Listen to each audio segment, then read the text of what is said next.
Good morning, everyone. Welcome back. Hope your Wednesday is going well.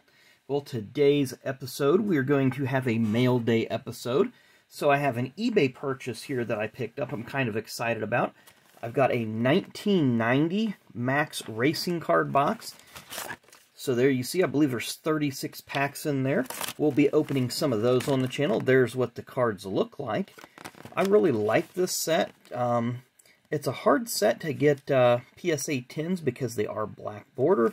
And if you know anything about black border cards, they chip and get damaged very, very easily. So I'm looking forward to going and opening those in the future. But the meat, or the bulk of this, I won an auction on the channel The Past is Alive. Maybe some of you guys have heard about that channel. A gentleman by the name of John runs that channel. He and his brother do baseball card videos. His brother has a different channel, but this one is from The Past is Alive.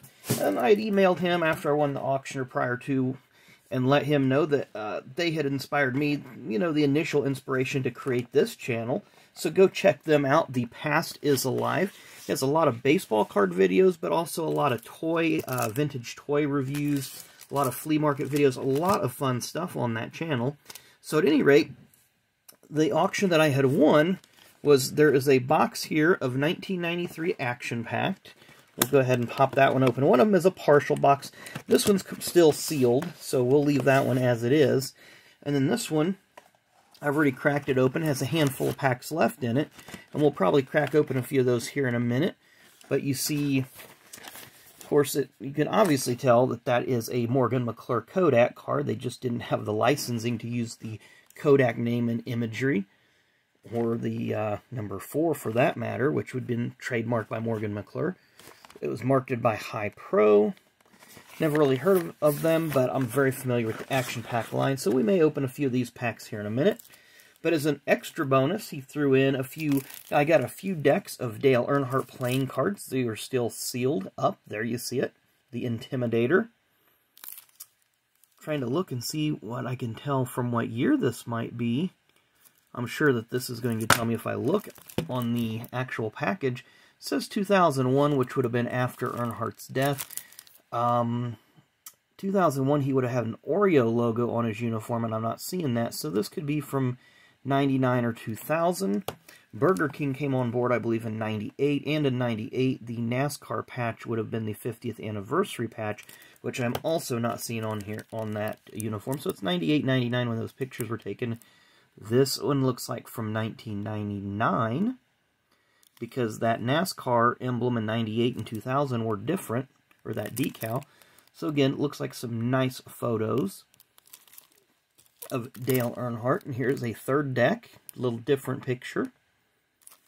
So again, these were marketed by, this one's from 2000. They were from the makers of the bicycle trading card, or playing card. So there you see, very nice looking decks of cards. Also got some 91 Tracks Richard Petty set.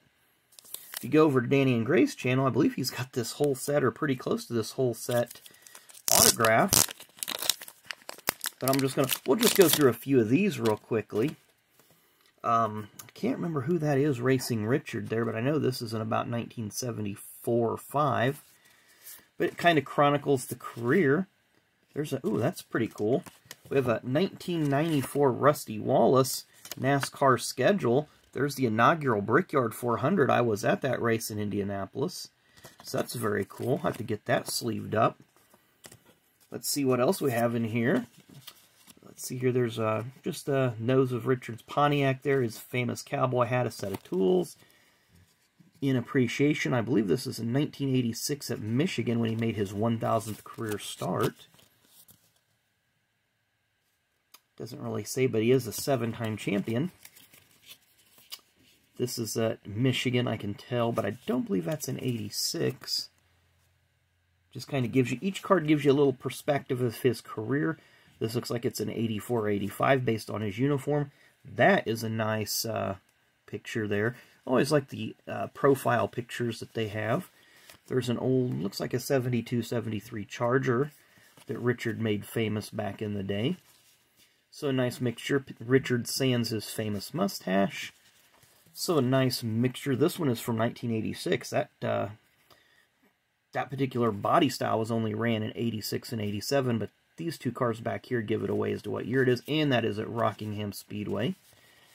This looks like it's from 1983, maybe 84, but definitely 83, I think, with that mellow yellow printing, the way that the font is on the mellow yellow there in the background.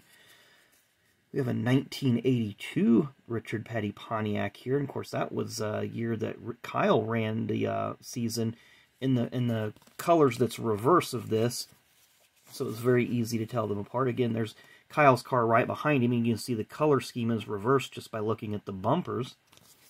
So 1982 on that one. It's also the first year they went to Pontiacs. Okay, it looks like I can see Richard Petty leading David Pearson, Benny Parsons. Don't know who's in that third Ford car. Looks like DW there. Can't tell those last two cars. I'll have to do a little research on that. Again, we got another one of Richard and his Charger. Very nice looking picture. Trying to identify the track. Not real sure which that one is. This one's obviously definitely at Daytona. So I'll go through these later. I don't want to spend the whole video going through all those cards, but those are very nice set. Had a few packs of 1993 NHRA Finish Line Drag Racing cards. Look for special autograph series cards randomly inserted. So I've never opened any of these, and I'll probably open these on a later date. Excuse me. And then there's a few other random packs that had already looked like whoever the previous owner was, because he'd got these cards in a lot. So we'll go ahead, and I don't have to really open any of the new ones, but the action pack cards, you can see that they have a raised surface or embossed.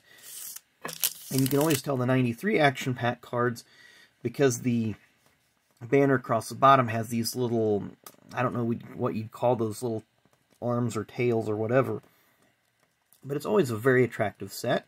So you see Derek Cope, 1993, he would have been driving for Cale Yarborough. And the Bojangles Ford, let's flip that over. And these are what the back of them look like. So there you see Yarborough Motorsports, Bojangles. Then we have Bobby Labonte, who was driving Maxwell House Fords for Bill Davis Racing. Number 22 there, Maxwell House, Bill Davis Racing. Sterling Marlin, he was the winner of the Winston Open that year. That was the race that was the prelude to the All-Star race. I think they just call it the Open now. They have the All-Star race and the Open. So drivers that aren't eligible for the All-Star race can transfer into the All-Star race by winning the Open race, which is held directly before the All-Star race. We have Wally Dollenbach Jr., who was the Roush Racing's second car. Keystone Beer there. We have a Jeff Gordon. This would be considered his Cup rookie. His true rookie is 1991 Tracks, and he has an XRC rookie back in 1987 World of Outlaws.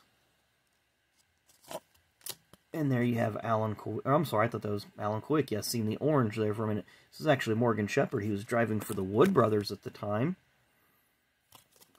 Had some very competitive seasons. Got one more pack of this that, like I said, there's just a couple packs that was already open. I guess the previous owner had just wanted to see what was in them. Don't know if this is one of the Alan Quickie tribute cards. And it is AK5, so that's very cool.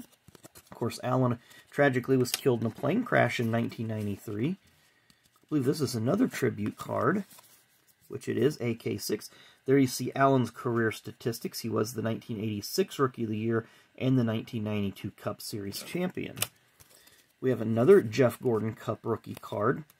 Pole sitters. He won the pole for the fall Charlotte race in 1993. There you see. This is this would be the All-Star Open qualifying. I forgot about that. He won the pole and crashed out very early. We have another Bobby Labonte. We just seen that one in the first pack. Ken Schrader, who actually won the pole for the All-Star race, or Coke 600. Couldn't remember if he won the All-Star pole or not. And then we have Rusty Wallace at Bristol. This was the race after Alan Quickie was killed in the plane crash. And then we did have a pack of 1994 Series 1 high gear. Series 2 is what you want to go for because that has the Dale Earnhardt Jr. rookie in it. But there you see a very cool Dale Earnhardt Sr. Looks like it has a couple of cards there, back-to-back wins. Trying to remember where he won at. Charlotte and Dover. Charlotte and Dover. So that would have been May of '94. We have Jeff Bodine, who won at Sears Point in '93 for Budmore. Here's Roy Payne. Used to run his own family car in the Busch Series. And a Roy Payne Gold. They always put one gold card, gold foil. And then there's the Club, Wheels Club membership deal. And then Harry Gant, who was driving for Ed Whitaker in the Busch Series for this particular sponsor. And a Jeff Gordon high gear. So there you see he was the '93 Rookie of the Year. So got some really cool cards there. So I want to thank John from The Past Is Alive for a really sweet deal on that. And also I can't remember who the seller was on eBay, but I got a pretty sweet deal on those 1990 Max cards that I'll open up. But anyway, if you get a chance, go check out The Past of Live, especially if you like baseball cards or vintage toys. And he does some auctions on there and other things, so it's a pretty cool channel. Go check out. But I do appreciate everybody watching. We did get back up to 219 subs. We dropped down for a day to 218. We're back up to 219. But once again, when we get to 500, and I know I say this every video, and you probably get tired of hearing about it, but we will have a relic giveaway at 500 subs. Not going to give away 500 cards unless they're all 1989 tops. But anyway, at 500 subs, we will do a giveaway, either a wrestling, a racing, a football, or a baseball relic. The lucky winner of the drawing, when we have that, will get to choose which one of the 4 relic cards that they would like. But once again, I appreciate you guys watching. Thanks for stopping by. Please hit that like button. Please hit that subscribe button. It does help us grow the channel, which is what we're aiming to do. So thanks again to John over at Past of the Live for a great deal on these cards. And come back and see us tomorrow. Enjoy the rest of your Wednesday.